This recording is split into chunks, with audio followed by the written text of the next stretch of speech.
கிழக்கு ஆப்பிரிக்க நாடான கென்யா நாட்டின் முன்னாள் பிரதமர் ரெய்லா ஒடிங்கா மகளுக்காக கேரளாவில் சிகிச்சை பெற வந்த இடத்தில் திடீர் மாரடைப்பு ஏற்பட்டு உயிரிழந்தார். கேரள மாநிலம் எர்ணாகுளம் அருகே கூத்தாட்டுக்குளம் பகுதியில் மகளுக்கு தனியார் மருத்துவமனையில் சிகிச்சை பெறுவதற்காக 6 நாட்களுக்கு முன்பு வருகை தந்திருந்த அவர் நடைபயிற்சியில் ஈடுபட்டிருந்த போது மாரடைப்பு ஏற்பட்டதில் உயிரிழந்தார். அவரது உடலை கென்யாவிற்கு எடுத்து செல்வதற்கான சட்ட நடவடிக்கைகள் மேற்கொள்ளப்பட்டு வருகின்றன.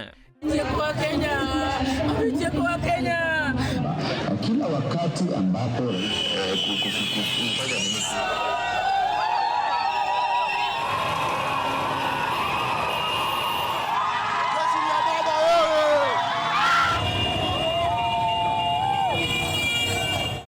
வயதான ரெய்லா ஒடிங்கா கடந்த 2008ஆம் ஆண்டு முதல் 2013ஆம் ஆண்டு வரை கென்ய பிரதமராக பதவி வகித்த நிலையில் அவரது இறப்பு செய்தி கேட்டு கென்யர்கள் பலரும் வீதிகளில் திரண்டு கண்ணீர் விட்டு கதறி எழுது வருகின்றனர்.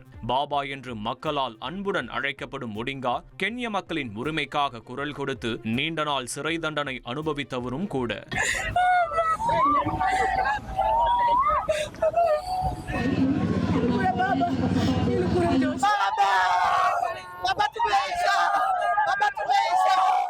இந்நிலையில் தாம் குஜராத் முதலமைச்சராக இருந்தபோதே ஒடிங்காவுடன் நெருங்கிய நட்பு கொண்டிருந்ததாகவும் இந்தியாவின் ஆயுர்வேத மற்றும் பாரம்பரிய சிகிச்சை முறைகள் மீது மிகுந்த மரியாதை வைத்தவர் ஒடிங்கா என்றும் பிரதமர் மோடி அவருக்கு இரங்கல் தெரிவித்துள்ளார்.